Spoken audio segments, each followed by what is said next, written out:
اکابرین امت کی لوگوں کے دلوں میں نفرت بھرنے کے لیے اور ان کی محبت عوام الناس کے دلوں سے نکالنے کے لیے، بالخصوص صوفیہ کرام علیہم الرضوان کی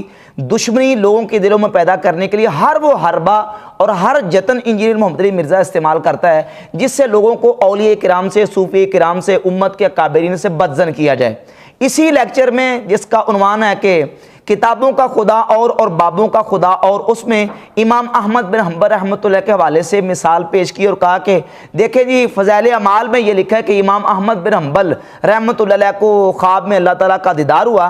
تو اللہ تعالیٰ سے پوچھا یا اللہ میں تیرا قرب کس طرح حاصل کروں؟ تو اللہ تعالیٰ نے فرمایا کہ میرے کلام یعنی قرآن مجید کے ذریعے۔ پھر امام احمد بن حنبل رحمۃ اللہ علیہ نے پوچھا یا اللہ سمجھ کے یا بغیر سمجھ کے؟ تو اللہ رب العزت نے فرمایا کہ سمجھ کے یا بغیر سمجھ کے، یعنی دونوں طرح میرا قرب حاصل ہوگا۔ اس مثال کو بیان کر کے اس واقعے کو ایک تو یہ کہا کہ یہ صوفیہ کی تعلیمات ہیں، اور پھر دوسرا اس پہ لطیفے اور اس پہ پھپتیاں کسیں، لوگوں کو بھی ہنسایا اور خود بھی اس کا مذاق بنایا۔ اس مقام پہ 3 پوائنٹ جو ہیں وہ زیادہ قابل غور ہے۔ ایک تو یہ پوائنٹ اس واقعے کے حوالے سے، ایک تو اس نے یہ شو کیا ہے کہ یہ صوفیہ کی تعلیمات ہیں جی، یعنی یہ واقعہ امام احمد بن حنبل رحمۃ اللہ علیہ کے خواب میں اللہ تبارک و تعالیٰ کو دیکھنے کا، یہ صوفیہ نے ہی اپنی کتابوں میں لکھا ہے۔ یہاں یہ بات یاد رکھے کہ یہاں مجھے فضائل اعمال کی صفائی بیان کرنا مقصود نہیں ہے، مقصود یہ ہے کہ یہ واقعات اور اس طرح کے بے شمار درجنوں واقعات ہیں جو ہمارے اسلاف امت، سلف صالحین، محدثین، ائمہ، صوفیہ نے اپنی کتابوں میں ذکر کیے ہیں۔ چونکہ اس کا مقصد یہ ہے کہ لوگوں کو صوفیہ سے اور امت کے اکابرین سے بدظن کیا جائے، تو اس حوالے سے ان کا دفاع کرنا ہماری ذمہ داری ہے۔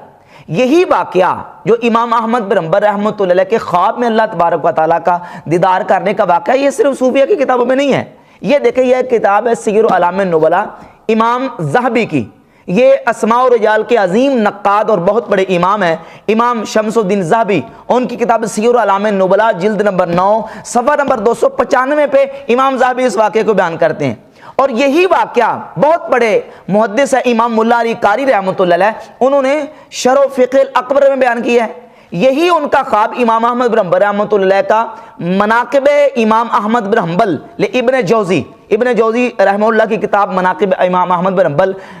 اس میں بھی واقعہ یہ موجود ہے، اس میں بھی یہ خواب موجود ہے۔ اور اسی طرح ایک امام ہے ابن خلال، ان کی کتاب کتاب الامالی، اس کے صفحہ نمبر 50 اور 51 پر یہ واقعات محدثین نے یہ خواب جو ہیں وہ بیان کیے ہیں، اور یہ سارے کا سارا جو ہے نا وہ مدعا ڈالتا ہے صوفیہ پر تاکہ لوگوں کو بدظن کیا جائے اور لوگوں کو نفرت دلائی جائے۔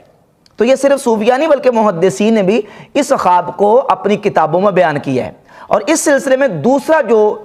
پوائنٹ اور نقطہ اس خواب کے حوالے سے ہے وہ یہ کہ امام احمد بن حنبل رحمۃ اللہ علیہ نے خواب میں اللہ تبارک و تعالیٰ جل شانہ کا دیدار کیا۔ تو اب اس میں یہ کہتا ہے، دیکھیں جی امام احمد بن حنبل کے حوالے سے یہ کہتے ہیں جی انہوں نے خواب میں اللہ تعالیٰ کا دیدار کیا ہے۔ تو یہ اگر پیکج کسی کو ملنا ہوتا تو موسیٰ علیہ السلام کو پیکج ملتا۔ یہ تو اللہ تعالیٰ نے موسیٰ علیہ السلام کو پیکج نہیں دیا کہ خواب میں اللہ تعالیٰ نے اپنا دیدار کروایا ہو، حالانکہ یہ بات سرے سے جھوٹی، بالکل یہ باطل ہے۔ تمہارے پاس کیا دلیل ہے کہ موسیٰ علیہ السلام کو اللہ تبارک و تعالیٰ نے خواب میں اپنا دیدار نہیں کروایا؟ کوئی ہے دلیل قرآن پاک سے یا حدیث سے؟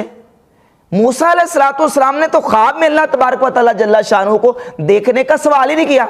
انہوں نے تو سوال کیا ہے اللہ تبارک و تعالیٰ کو اپنی آنکھوں سے دیکھنے کا۔ رب ارنی انظر الیک، یا اللہ میں تیری طرف دیکھنا چاہتا ہوں، میں تو تیرا دیدار کرنا چاہتا ہوں۔ تو اللہ تبارک و تعالیٰ نے فرمایا کیا پیارے موسیٰ تو مجھے نہیں دیکھ سکتا۔ انہوں نے چونکہ جاگتے ہوئے اپنے سر کی آنکھوں سے اللہ تبارک و تعالیٰ کا دیدار کرنے کا مطالبہ کیا تھا، لیکن یہ نبی کریم علیہ السلام کی چونکہ خصوصیت اور حضور کو اللہ نے یہ شرف عطا کرنا تھا، اس لیے موسیٰ علیہ السلام کو یہ شرف عطا نہ کیا گیا۔ باقی رہ گیا کہ موسیٰ علیہ السلام کو خواب میں اللہ تبارک و تعالیٰ کے دیدار ہونے کی نفی، اس کا کوئی ثبوت نہیں، نہ قرآن سے نہ حدیث سے، بلکہ ابھی بھی انشاءاللہ آپ کے سامنے دلائل پیش کروں گا کہ خواب میں اللہ تبارک و تعالیٰ جل شانہ کو دیکھنا، یہ تو نبی کریم صلی اللہ علیہ وآلہ وسلم کے غلاموں کو بھی اللہ رب العزت نے یہ شرف عطا کیا ہے۔ بڑے بڑے جلیل القدر محدثین، بڑے بڑے ائمہ، بالخصوص تابعین کرام علیہم الرضوان کے صحیح سند کے ساتھ ایسے واقعات اور ایسے خواب کتب احادیث میں محدثین کی کتابوں میں ایسے خواب موجود ہیں کہ جس میں یہ بالکل بات واضح ہے کہ انہوں نے اللہ تبارک و تعالی جل شانہ کا خواب میں دیدار کیا۔ اس میں ایک میں حوالہ پیش کرتا ہوں، امام ابن حبان، یہ محدث بھی ہیں صوفی بھی ہیں، امام ابن حبان اپنی کتاب کتاب الثقات جلد نمبر 2 صفحہ 183 روایت کا نمبر 1418، اور یہی خواب جو میں بیان کرنے لگا ہوں یہ امام ابو القاسم سلیمان ابن احمد طبرانی اپنی کتاب المعجم الاوسط للطبرانی جلد نمبر 2 صفحہ نمبر 331 پہ 3454 نمبر روایت ہے، اس خواب کو بیان کیا۔ ایک تابعی ہیں جن کو امام ذہبی نے سیر اعلام النبلاء میں تابعی لکھا ہے، جن کا نام ہے رقبہ بن مسقلہ تابعی۔ وہ فرماتے ہیں میں نے خواب میں اللہ تبارک و تعالی جل شانہ کا دیدار کیا، میں نے خواب میں اللہ تبارک و تعالی جل شانہ کو دیکھا۔ اور یہ جو واقعہ کتاب الثقات ابن حبان میں المعجم الاوسط حدیث کی کتاب میں رقبہ بن مسقلہ تابعی سے ہے، اسی خواب کو مرزا کے بابا حافظ زبیر علی زئی نے اپنی کتاب فتاوی علمیہ جلد نمبر 3 صفحہ نمبر 61 پہ اس کی سند کو صحیح مانا ہے، اس کی سند کو صحیح قرار دیا ہے۔ تو جب صحیح سند سے تابعین سے یہ ثابت ہے کہ انہوں نے اللہ تبارک و تعالی جل شانہ کا خواب میں دیدار کیا ہے، تو یہ بات ناممکن نہیں ہے، بلکہ ایک حدیث یہ اور کتاب یہ سنن دارمی، امام دارمی رحمۃ اللہ علیہ المتوفیٰ 255 ہجری، امام بخاری رحمۃ اللہ علیہ سے 1 سال پہلے ان کا انتقال ہوا، اپنی کتاب سنن دارمی کی جلد نمبر 2 صفحہ 170 پہ عنوان قائم کرتے ہیں باب فی رؤیت رب تعالی فی النوم، باب اس بیان میں کہ اللہ تبارک و تعالیٰ کو خواب میں دیکھنے کا بیان، کہ کوئی بندہ مومن اللہ کو خواب میں دیکھتا ہے، اللہ تبارک و تعالیٰ کی زیارت کرتا ہے تو اس کی تعبیر کیا ہے۔ اور اس کے تحت 2150 نمبر ایک روایت ذکر کرتے ہیں امام محمد بن سیرین تابعی رحمۃ اللہ علیہ سے، جو کہ بہت بڑے جلیل القدر تابعی ہیں امام محمد بن سیرین۔ وہ فرماتے ہیں کہ من رأى ربہ فی المنام دخل الجنہ، جو بندہ خواب میں اللہ تبارک و تعالیٰ کو دیکھتا ہے، اللہ کی زیارت کرتا ہے، اس کی تعبیر یہ ہے کہ وہ جنت میں داخل ہوگا۔ تو ائمہ محدثین ان باتوں کو ذکر کر رہے ہیں کہ خواب میں اللہ تبارک و تعالیٰ کا دیدار اور اس کی اللہ کی زیارت ممکن ہے، یہ ناممکن نہیں بلکہ واقع ہے۔ ائمہ محدثین کا بھی میں انشاءاللہ حوالے پیش کرتا ہوں کہ یہ ناممکن نہیں ہے، اب یہ ناممکن بنا کے پیش کر رہا ہے کہ امام احمد بن حنبل کو خواب میں تو اللہ تعالیٰ کا دیدار ہو ہی نہیں سکتا، یہ تو ناممکن ہے۔ اب میں آگے جا کے انشاءاللہ پیش کروں گا کہ نبی کریم علیہ الصلوۃ والسلام کی جو خصوصیت ہے وہ کیا ہے اور وہ حدیث میں اس کا بیان کیا ہے۔ اس سلسلے میں امام ابو نعیم اصفہانی اپنی کتاب حلیۃ الاولیاء جلد نمبر 6 صفحہ نمبر 183 پہ روایت نمبر 8130 اور 8131 میں بیان کرتے امام اوزائی تابعی بھی ہیں اور بہت بڑے امام اور محدث ہیں۔ امام اوزائی رحمۃ اللہ تعالی علیہ فرماتے ہیں مجھے اللہ تبارک و تعالی جل شانہ کا خواب میں دیدار ہوا، اللہ کی زیارت ہوئی، اور یہی خواب امام ابو نعیم اصفہانی بھی اور محدث ابن عساکر اپنی کتاب تاریخ دمشق ابن عساکر جلد نمبر 23 صفحہ نمبر 193 پہ اس خواب کو بیان کرتے ہیں، جو کہ امام ابن عساکر محدث بھی ہیں اور جن کو خواب میں اللہ تبارک و تعالیٰ کا دیدار ہو رہا ہے۔ امام اوزائی رحمۃ اللہ بہت بڑے جلیل القدر تابعی اور امام اور محدث ہیں۔ اس کے علاوہ امام سریج بن یونس، امام بخاری کے استاد، امام مسلم کے استاد، امام احمد بن حنبل رحمۃ اللہ تعالی علیہ کے استاد امام سریج بن یونس کے حوالے سے امام ابن حجر اسقلانی نے اپنی کتاب تہذیب و تہذیب جلد نمبر 2 صفحہ نمبر 656 پہ لکھا ہے، امام سریج بن یونس کہتے ہیں میں نے خواب میں اللہ تبارک و تعالیٰ کو دیکھا۔ یہ صوفی نہیں، یہ محدثین ہیں۔ اگرچہ یہ بات الگ ہے کہ بہت سارے محدثین صوفیہ بھی ہیں، لیکن یہ وہ ہیں جو بال اتفاق محدثین ہیں جن کے محدث ہونے پر امام بخاری مسلم کے استاد ہیں سریج بن یونس، وہ کہتے ہیں میں نے خواب میں اللہ تبارک و تعالیٰ کو دیکھا۔ اور یہ جو کتاب جس کا حوالہ پیش کر رہا ہوں یہ صوفیہ کی تصوف کی کتاب نہیں ہے، یہ اسماء اور ریال کی کتاب ہے تہذیب و تہذیب۔ اس کے علاوہ ابو حسان الزیادی بہت بڑے محدث ہیں، سیر اعلام النبلاء جلد نمبر 9 صفحہ نمبر 393 پہ موجود ہے کہ کہتے ہیں میں نے خواب میں اللہ تبارک و تعالیٰ کو دیکھا۔ قاضی ابن الوزیر المتوفیٰ 389 ہجری، وہ کہتے ہیں کہ میں نے خواب میں اللہ تبارک و تعالیٰ کو دیکھا، سیر اعلام النبلاء جلد نمبر 2 صفحہ نمبر 409۔ اس پر میرے پاس درجنوں، میں کہتا ہوں میں اگر درجنوں حوالے بھی اس پر پیش کرنے پڑے تو بحمد تعالیٰ ہم پیش کر سکتے ہیں کہ صوفیہ، محدثین، ائمہ، تابعین کرام رضوان اللہ علیہ مجمعین کے جناب اس درجنوں حوالے موجود ہیں کہ جنہوں نے خواب میں اللہ تبارک و تعالیٰ جل شانہ کی زیارت کی ہے۔ اس کے علاوہ امام ابو بکر احمد بن محمد المروزی، یہ امام احمد بن حنبل کے شاگرد ہیں، وہ کہتے ہیں انہوں نے خواب میں اللہ تبارک تعالیٰ کی زیارت کی۔ طبقات الحنابلہ جلد نمبر 1 صفحہ نمبر 61 پہ یہ بات موجود ہے۔ امام بشر حافی رحمۃ اللہ علیہ، بشر بن حارث حافی رحمۃ اللہ علیہ، امام ابن الجوزی اپنی کتاب المنتظم اس میں لکھتے ہیں کہ یہ فرماتے ہیں میں نے خواب میں اللہ تبارک تعالیٰ کی زیارت کی۔ امام یحییٰ بن سعید القطان، امام ابو بکر آجری، امام احمد بن خضروی، شاہ کرمانی رسالہ قشاریہ صفحہ نمبر 570 سے لے کر 572 تک یہ سارے حوالے موجود ہیں کہ ان اکابر اولیاء محدثین نے اللہ تبارک و تعالیٰ کا خواب میں دیدار کیا ہے۔ اس کے علاوہ سیدنا بایزید بسطامی رحمۃ اللہ کا حوالہ پیش آخر میں کروں گا۔ میں اس سلسلے میں 1-2 روایات بھی پیش کر دوں تاکہ چونکہ اس مسئلے سے متعلقہ ہے، تاکہ یہ بات بالکل واضح ہو جائے کہ اللہ تبارک و تعالیٰ جل شانہ کو خواب میں دیکھنا، اللہ کا دیدار کرنا، یہ صرف تصوف کی کتابوں میں نہیں، محدثین نے اپنی کتابوں میں اس کو صوفیہ کرام اور صالحین اور امت کے محدثین اور تابعین تک ان کے حوالہ جات موجود ہے، بلکہ صحابہ کرام رضی اللہ تعالیٰ عنہم سے بھی روایت موجود ہیں۔ امام ابن ابی العاصم المتوفی 287 ہجری اپنی کتاب السنہ اس کی روایت نمبر ہے 488، سیدنا ابو بکر صدیق رضی اللہ تعالیٰ عنہ سے روایت لے کے ہے۔ سیدنا ابو بکر صدیق رضی اللہ تعالیٰ عنہ فرماتے ہیں کہ سب سے بہترین اور افضل خواب یہ ہے کہ بندہ خواب میں اپنے رب جل شانہ کو دیکھے، اس کے بعد نبی کریم علیہ السلام کو دیکھے، اور اس کے بعد یہ ہے کہ ان والدین کی زیارت کرے خواب میں جو حالت ایمان میں دنیا سے رخصت ہو گئے۔ یہ بہترین خوابوں میں سے مومن کے بہترین خواب ہیں۔ یہ روایت اگرچہ اس کے سارے راوی ثقہ ہیں سوائے ایک راوی کے جس کا نام ہے عباس بن میمون۔ عباس بن میمون راوی کا ترجمہ اور اس کی جو ثقاہت ہے وہ ثابت نہیں ہو سکی، باقی سارے کے سارے اس کے راوی ثقہ، اس لیے اس روایت میں تھوڑی سی کمزوری ہے، لیکن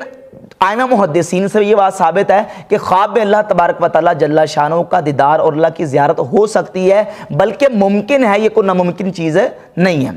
امام ابن حجر عسقلانی بہت بڑے امام اور محدث، صحیح بخاری کے شارح،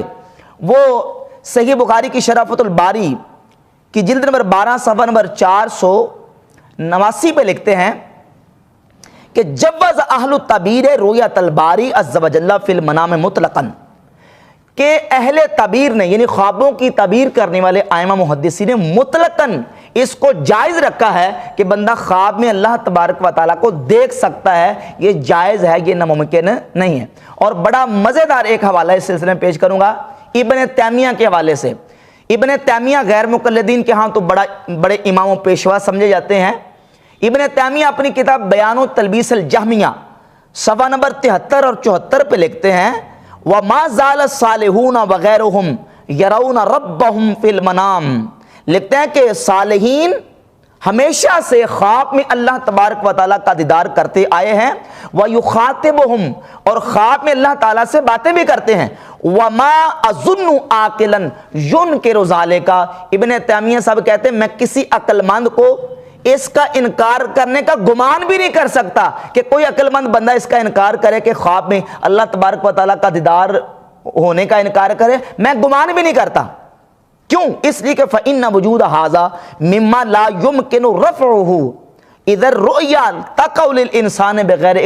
اختیارِهِ، کیونکہ خواب انسان کے اختیار میں نہیں ہے، بغیر اختیار کے واقع ہوتا ہے، لہذا خواب میں اللہ تبارک و تعالیٰ جل شانہ کا دیدار ہونا یہ ناممکن بات نہیں ہے۔ تو بحمد تعالیٰ نے حوالہ جات سے یہ بات بالکل واضح ہوتی ہے کہ یہ جو کہتا ہے کہ جناب کسی کو خواب میں اللہ تبارک و تعالیٰ جل شانہ کا دیدار ہو ہی نہیں سکتا، یہ بالکل اس کا جو نظریہ ہے وہ ان ائمہ محدثین اور خود غیر مقلدین کے جو مقتدر پیشوا لوگ ہیں ان کے ہاں یہ بات درست نہیں ہے۔ اب رہ گئی بات کہ نبی پاک صلی اللہ تعالیٰ علیہ وآلہ وسلم کی جو خصوصیت ہے،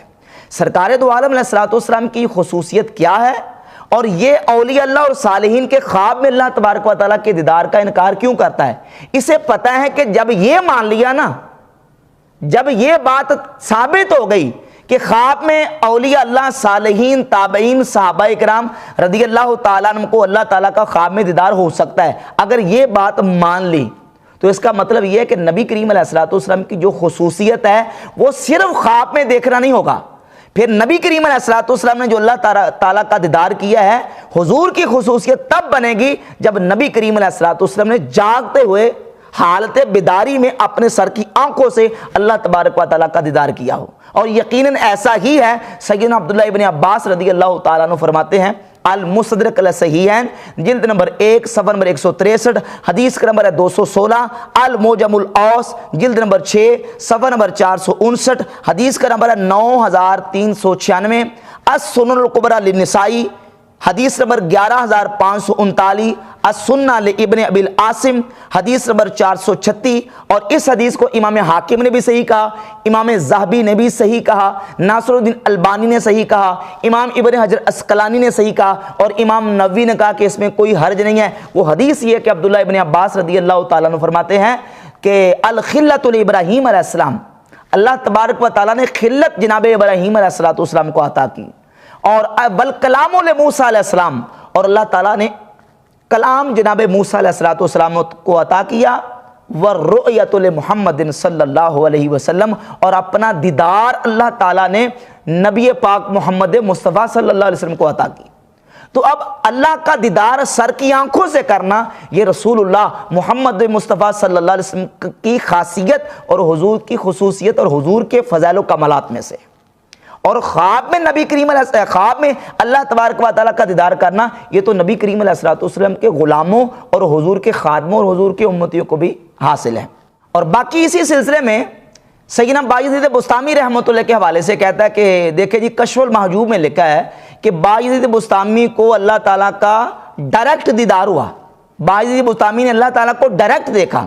اگر تو اس کی مراد یہی ہے کہ ڈائریکٹ دیکھا یعنی سر کی آنکھوں سے دیکھا, اور کشف المحجوب میں یہ لکھا ہے, تو یہ بالکل کشف المحجوب پہ بہتان عظیم ہے. ایک لفظ داتا صاحب رحمۃ اللہ علیہ نے کشف المحجوب میں ایسا نہیں لکھا, بالکل ایسی کوئی بات نہیں لکھی, بلکہ کشف المحجوب کے صفحہ نمبر 337 پر سیدنا داتا صاحب رحمۃ اللہ تعالی علیہ اولیاء اللہ کی معراج کے حوالے سے وضاحت کرتے ہیں کہ معراج سے مراد کیا ہے. بایزید بسطامی فرماتے ہیں میں نے دیکھا میری روح کو آسمان پر لے گئے, میری روح کو آسمان پر لے گئے, نہ کہ میں نے اپنے سر کی آنکھوں سے اللہ تعالیٰ کو دیکھا. اور آگے لکھتے ہیں کہ اہل طریقت اسے معراج بایزید کہتے ہیں. معراج سے مراد قرب ہے انبیاء علیہم السلام کا. معراج جسمانی طور پر ہوتا ہے, انبیاء کا معراج جسمانی طور پر ہوتا ہے. اولیاء کرام کا معراج ہمت اور روح سے متعلق ہے. نبیوں کا معراج جسمانی ہوتا ہے. اللہ تعالیٰ کسی نبی کو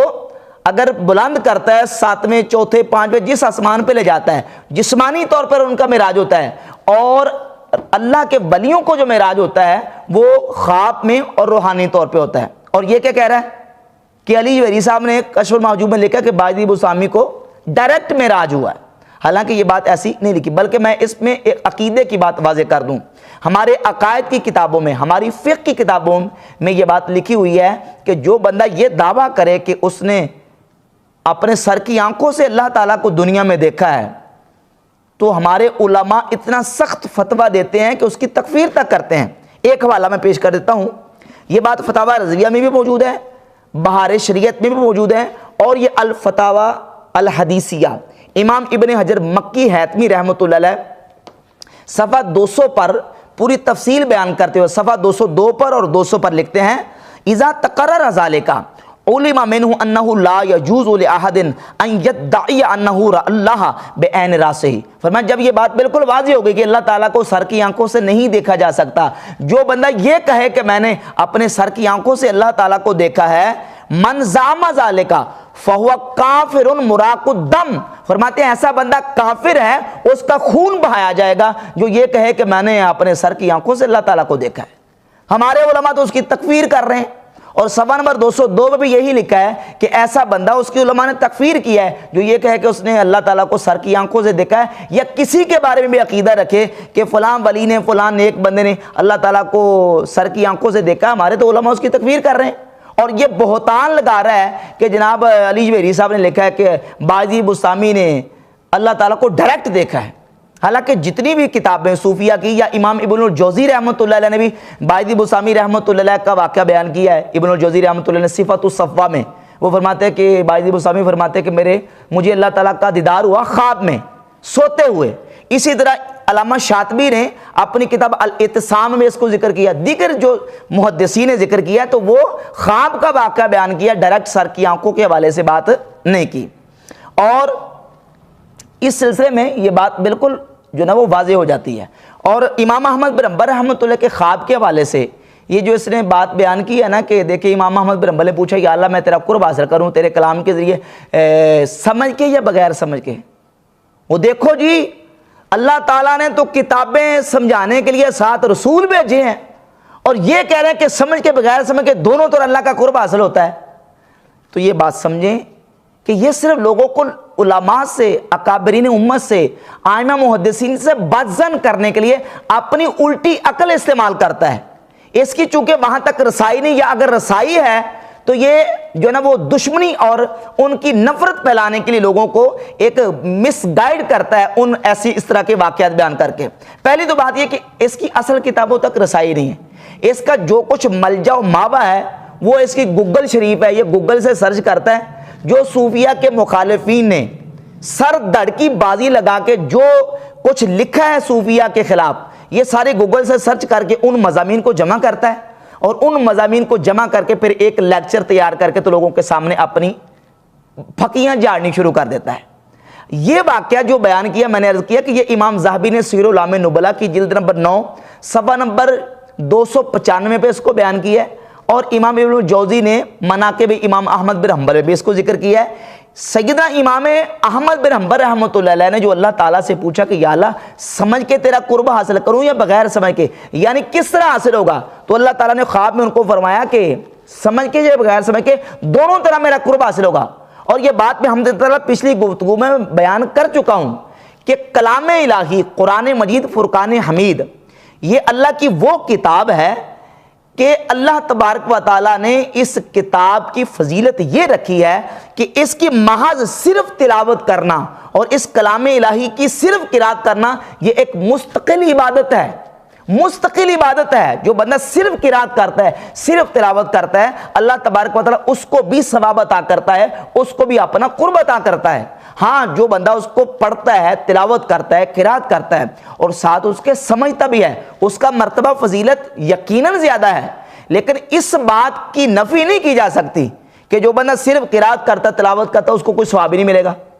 اس پر بہت سارے دلائل ہیں، ایک دلیل میں آپ کے سامنے رکھ دیتا ہوں جامع ترمذی سے، حدیث نمبر 2910، رسول اللہ صلی اللہ علیہ وآلہ وسلم نے فرمایا جو بندہ قرآن مجید کا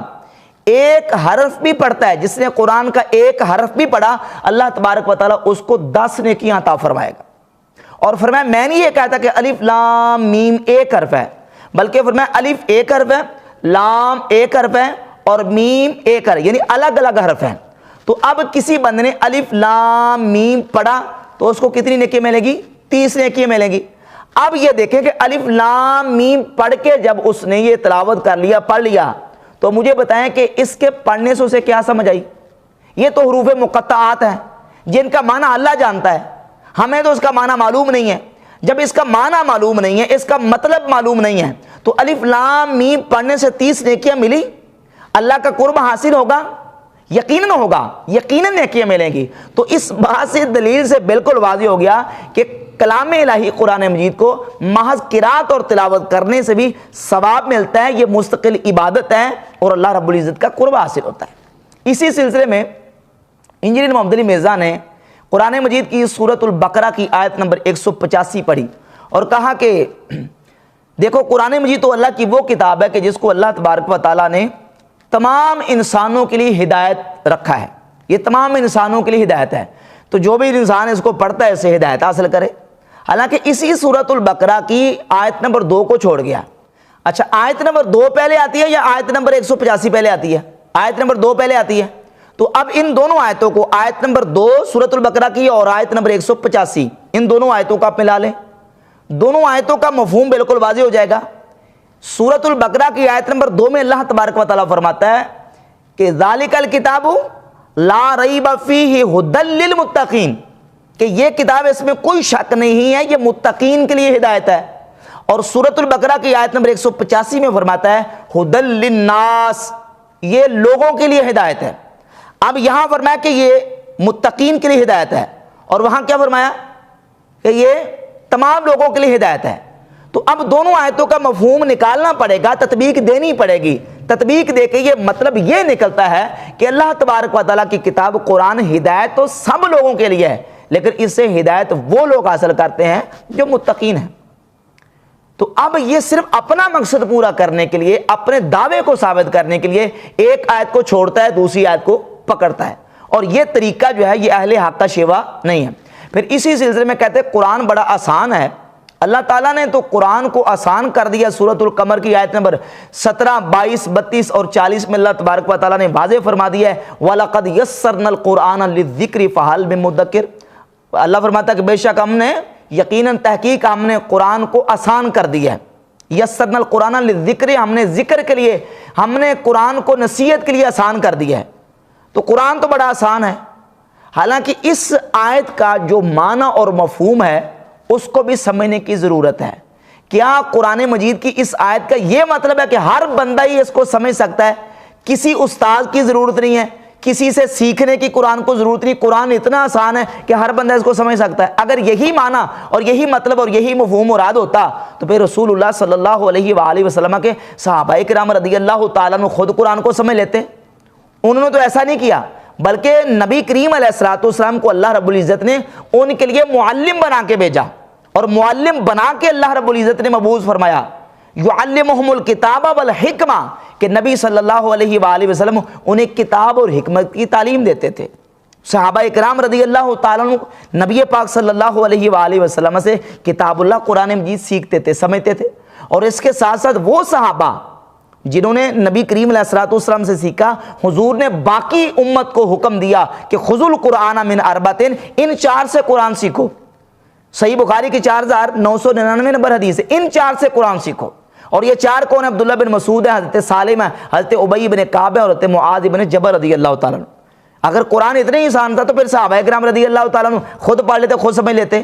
اب جبکہ ایسا نہیں ہوا، بلکہ صحابہ کرام رضی اللہ تعالیٰ عنہ نے نبی پاک صلی اللہ علیہ وآلہ وسلم سے سیکھا۔ بلکہ موطا امام مالک کے صفحہ 190 پہ امام مالک رحمۃ اللہ علیہ نے یہ روایت نقل کیا، فرماتے ہیں کہ حضرت عبداللہ ابن عمر رضی اللہ تعالیٰ جلیل القدر صحابی، انہوں نے 8 سال میں قرآن مجید کی ایک سورت جو 2.5 پاروں پہ مشتمل ہے، سورۃ البقرہ، وہ 8 سال میں سیکھی ہے۔ اتنا ہی آسان ہے قرآن مجید، تو صحیح نا حضرت عبداللہ بن عمر نے 8 سال کیوں لگا دیے سورۃ البقرہ سیکھنے میں؟ اور پھر اس آیت کا جو معنی اور مفہوم ہے وہ ذرا ملاحظہ فرما لیں۔ صحیح بخاری میں امام بخاری رحمۃ اللہ علیہ صحیح بخاری میں 4869 نمبر روایت کے تحت اس آیت کی تشریح اور تفسیر کرتے ہوئے لکھتے ہیں کہ وَلَقَدْ يَسَّرْنَا الْقُرْآنَ لِلذِّكْرِ، اس کا معنی کیا ہے؟ وَلَقَدْ يَسَّرْنَا الْقُرْآنَ لِلذِّكْرِ اے حَوَّلْنَا قِرَاءَتَهُ، یعنی ہم نے اس کا پڑھنا لوگوں کے لیے آسان کر دیا ہے، اس کی قرات لوگوں کے لیے آسان کر دی ہے۔ یہ دیکھیں، یہ تفسیر ابن کثیر ہے۔ حافظ ابن کثیر اسی آیت کی تفسیر بیان کرتے ہوئے لکھتے ہیں کہ اس کا معنی کیا ہے؟ یسرنا تلاوتہ علی الالسن، کہ ہم نے لوگوں کی زبانوں پر اس کی تلاوت آسان کر دی ہے۔ اور آگے عبداللہ ابن عباس رضی اللہ تعالیٰ عنہ سے نقل کرتے ہیں کہ لولا ان اللہ یسرہ علی لسان الآدمیین، اگر اللہ تبارک و تعالیٰ اپنے کلام کو جو کہ پہاڑوں پہ نازل کیا جاتا تو ریزہ ریزہ ہو جاتے، اس کلام کو اگر اللہ رب العزت آسان نہ کرتا تو آدمیوں کی زبان پہ کلام اللہ جاری نہ ہوتا۔ مستطاع احد من الخلق ان یتکلم بکلام اللہ، اللہ کی مخلوق میں سے کوئی مخلوق یہ طاقت ہی نہ رکھتی کہ وہ اللہ کے کلام کو پڑھ سکے۔ یہ تو اللہ نے آسان کر دیا ہے ان کے لیے پڑھنا اور اس کی تلاوت کرنا، اس لیے لوگوں کی زبانوں پر اللہ رب العزت نے اس کو جاری کر دیا ہے۔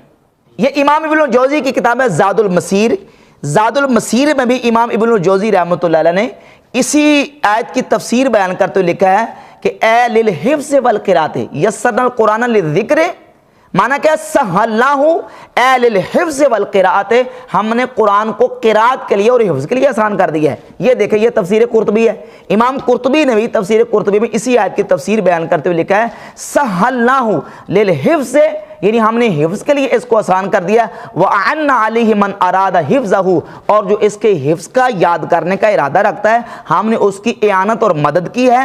فَهَلْ مِن طَالِبٍ لِحِفْظِهِ فَيُعَانُ عَلَيْهِ، ہے کو قرآن کو حفظ کرنے والا، حفظ کرنے کا ارادہ رکھتا ہو تو اللہ تعالیٰ فرماتا ہے ہم اس کے لیے آسان کر دیں اور اس کی مدد فرمائیں۔ تو تمام مفسرین بھی یہ لکھ رہے ہیں، صحیح بخاری میں امام بخاری رحمۃ اللہ علیہ لکھ رہے ہیں کہ یسرنا القرآن للذکر، اس کا معنی یہ ہے کہ ہم نے قرآن کو یاد کرنے کے لیے اور قرآن کو پڑھنے کے لیے آسان کر دیا۔ تو اس سلسلے میں جب ہم یہ بات کرتے ہیں کہ دیکھیں قرآن تو اللہ رب العزت نے آسان کر دیا، تو مرزا کہتا ہے دیکھیں جی اللہ نے نصیحت کے لیے صرف آسان کر دیا ہے، باقی اس کے مطلب کو سمجھنے کے لیے یا اس کے سائنٹیفک جو ایفیکٹ ہیں ان کو سمجھنے کے لیے مولویوں کو بھی نہیں سائنس آتی۔ حالانکہ حقیقت یہ ہے کہ قرآن مجید کو سائنس کی کتاب نہیں ہے، قرآن مجید کو طب کی کتاب نہیں ہے، قرآن مجید یہ شریعت کی کتاب ہے، یہ عقائد کی احکامات کی کتاب ہے، اخلاق کی کتاب ہے۔ اس میں عقائد بیان کیا گیا ہے، احکامات بیان کیا گیا، اخلاقیات بیان کیا گیا ہے، اس کی ہمیں ضرورت ہے، وہ ہم پر فرض ہے کہ اس کو ہم سیکھیں۔ سائنس سیکھنا قرآن سے یہ ہم پر فرض نہیں ہے۔ اگر یہی بات کی جائے تو اس اعتبار سے پھر صحابہ کرام کے بارے میں کیا خیال ہے؟ یہ تو تم پھر صحابہ کرام کے بارے میں بھی یہ کہہ دو گے کہ صحابہ کرام کو بھی سائنس نہیں آتی تھی، اور تم کہو کہ مجھے سائنس آتی ہے اور میں سائنس اس سے نکال سکتا ہوں، تو اس کا مطلب یہ نکلا کہ نعوذ باللہ صحابہ کرام بھی قرآن کو نہیں سمجھ سکے۔ یہ سائنس کی کتاب ہی نہیں ہے قرآن، قرآن تو شریعت کی کتاب ہے، اور قرآن میں عقائد بیان کیے گئے ہیں، ان کو سیکھنا ہمارے لیے فرض ہے۔ قرآن میں احکامات ہیں، ان کو سیکھنا ہمارے لیے فرض ہے۔ لہذا یہ بات جو ہے نا، اس طرح کے واقعات اور اس طرح کی مثالیں پیش کر کے یہ صرف اور صرف مقصد یہ ہے کہ لوگوں کو یہ بتایا جائے کہ یہ کتابیں کچھ اور کہتی ہیں اور بابیں کچھ اور کہتے ہیں۔ حالانکہ یہ جس انداز سے کہہ رہے ہیں نا کہ یہ قرآن بڑا آسان ہے اور قرآن آسان تحریکیں انہوں نے بنائی ہوئی ہیں، اس حوالے سے میں ایک حوالہ سنن ابی داؤد سے پیش کر دیتا ہوں۔ سنن ابی داؤد میں 4611 نمبر حدیث ہے، سیدنا معاذ ابن جبل رضی اللہ تعالی عنہ نے ان لوگوں کی پہلے سے 1400 سال پہلے خبر دے دی ہے اور پیش گوئی فرما دی ہے ان لوگوں کے بارے میں جو قرآن آسان طریقے بنا کے لوگوں کو کہہ رہے ہیں قرآن بڑا آسان ہے، اور جناب ہر بندے کے ہاتھ میں قرآن دے کے کہتے ہیں ٹھیک ہے خود پڑھیں، خود سمجھیں اور خود عمل کریں۔ سیدنا معاذ ابن جبل رضی اللہ تعالیٰ عنہ رسول اللہ صلی اللہ علیہ وآلہ وسلم کے شاگرد، وہ بیان کرتے ہیں کہ فرماتے ہیں 4611 نمبر سنن ابی داؤد کی یہ حدیث بھی صحیح ہے، ان من ورائکم فتنا، آپ فرماتے ہیں تمہارے بعد ایک فتنہ آنے والا ہے، تمہارے پیچھے ایک فتنہ ہوگا، اور وہ فتنہ کیا ہوگا؟ یکثر فیہ المال، اس فتنے میں مال کثرت سے ہو جائے گا، ویفتح فیہ القرآن، اور قرآن آسان ہو جائے گا، قرآن کھولا جائے گا، قرآن آسان ہو جائے گا۔ اور فرماتے ہیں حتی یاخذہ المومن والمنافق والرجل والمرأة والصغیر والکبیر والعبد والحر، حتیٰ کہ جب یہ تحریکیں پیدا ہوں گی نا قرآن آسان تحریکیں، فرماتے ہیں اس وقت مومن بھی قرآن پڑھے گا، مومن بھی قرآن حاصل کر لے گا، منافق بھی حاصل کر لے گا، مرد بھی، عورت بھی، چھوٹا بھی، بڑا بھی، غلام بھی، آزاد بھی۔ یہ حضرت معاذ بن جبل فرماتے ہیں تمہارے بعد فتنہ واقع ہونے والا ہے، اور یہ لوگوں نے فتنے واقع کیے ہوئے ہیں کہ ہر ساجے ماجے کو بھی یہ ترغیب یہ دلاتے ہیں کہ بڑا آسان ہے، ٹھیک ہے خود پڑھو، خود سمجھو، خود عمل کرو، کسی عالم کے پاس جانے کی ضرورت نہیں ہے۔ اب یہ جتنے فتنے اور جتنے گمراہ ٹولے اور گمراہ فرقے پیدا ہو رہے ہیں، یہ انہی لوگوں کو پیدا کرتا ہے جو لوگوں کو وہ لوگوں کو اتنی رعایت اور چھوٹ اور رخصتیں دے کے جناب وہ علماء سے بدظن کر کے، اکابرین سے اور امت کے صلحاء سے بدظن کر کے لوگوں کو گمراہ کرنے کی کوشش کر رہے ہیں۔